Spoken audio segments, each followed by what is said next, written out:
If I told you you could build your entire chest with just 2 dumbbell exercises, no cables, no machines, you'd probably think I was oversimplifying, but I'm not. Because the truth is, when you understand how the chest works, you don't need 10 moves, but just 2 done right. And it starts by choosing the right dumbbells. And you're actually gonna need 2 pairs to do these 2 different exercises, one heavier and one lighter. And this lighter pair is gonna serve a very important purpose. You're gonna wanna use about 30 to 50% of the weight that you're gonna use for the heavier set of dumbbells. These lighter dumbbells, we'll get back to in a minute. That heavier pair of dumbbells is being used for the first exercise. And that first exercise is the dumbbell incline bench press, done importantly from a 30-degree angle. You see, you can set the bench to any angle you want, but if you go too high, you're actually gonna shift the load away from the chest and more towards those front delts. Now, if you're used to bench pressing with a barbell, it could be very uncomfortable because your hands are forced into a more internally rotated position just to grab the bar. But when doing them with a dumbbell, you can tuck your elbows more, you can actually obtain a little bit more external shoulder rotation and make the exercise a lot more comfortable. The other benefit you get from dumbbells is a more natural resistance throughout more of the range of motion. When your arms are fixed in place on a bar, you don't get as much resisted adduction of the arm across the chest, because the arm is basically just fixed in one place. But the dumbbell can move freely towards the midline, ultimately losing its force at the top, but you still get more resistance and it makes the exercise more effective for a lot of people. Now here's where those lighter dumbbells come in.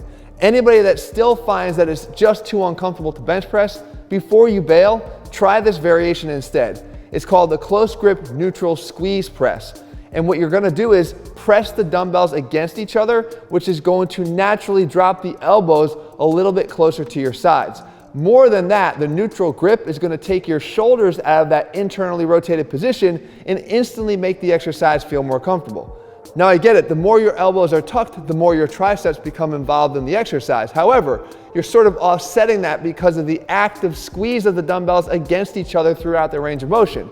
You're getting isometric adduction. So your chest should start to feel the engagement from the very beginning of the lift. And for a lot of people that struggle with the exercise, that engagement is what is needed to just start the exercise off on the right path and letting your chest actually take over instead of your shoulders throughout the rest of the range of motion.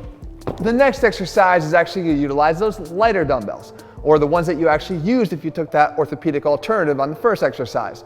And this one is going to be the dumbbell floor fly. Now you guys know my issues with flies.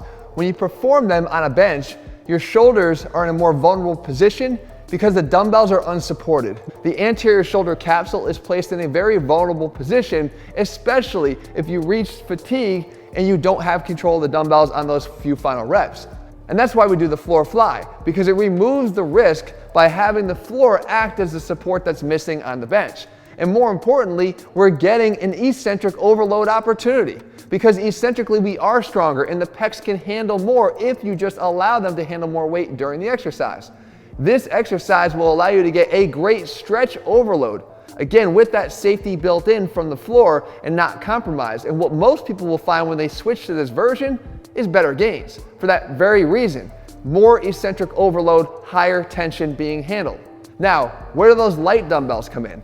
Well, they actually provide a great opportunity, even for those that have no issues with their shoulders, to do a drop set. So when you go all the way to failure on the floor fly, you can simply use the same exact weight and drop right into that close grip neutral press once again. You're gonna have a little bit of extra ability to do the exercise because yes, that tricep contribution will kick in right at the right time here to continue to push the chest to and through fatigue. That's usually the exact stimulus that you need to finally create change. Now go back to that original exercise, because here you could do the same exact thing. I mentioned a little bit of a twist. You can do the dumbbell incline bench press with the weight that you would use for 8 to 10 reps all the way to failure, and then grab that second pair of dumbbells that you already set aside, that's about 30 to 50% lighter, and go immediately into a drop set of that same neutral grip squeeze press. And if you really want to make this video useful, guys, there's one more thing you can do. You can program this simply as one straight drop set. So you can go from using your heavy weight on the dumbbell incline press done at 30 degrees, go right into that dumbbell squeeze press from that neutral position, take it down to the floor, do your floor flies, and if you have anything left over, of course, you could try a couple more reps at the very end in one big giant set. But the beauty about this is that just 2 exercises are needed, and they're going to hit all the major functions of the chest and help you to grow yours. If you're looking for more in this series, guys, we'll be making them. You're gonna find them linked over here. If you haven't done so, make sure you subscribe, turn notifications so you never miss a video when we put one out. Guys, the full complete programs based around the science of training and with a mind towards health and longevity, you can find them over at ATHLEAN-X.com. All right, guys, see you soon.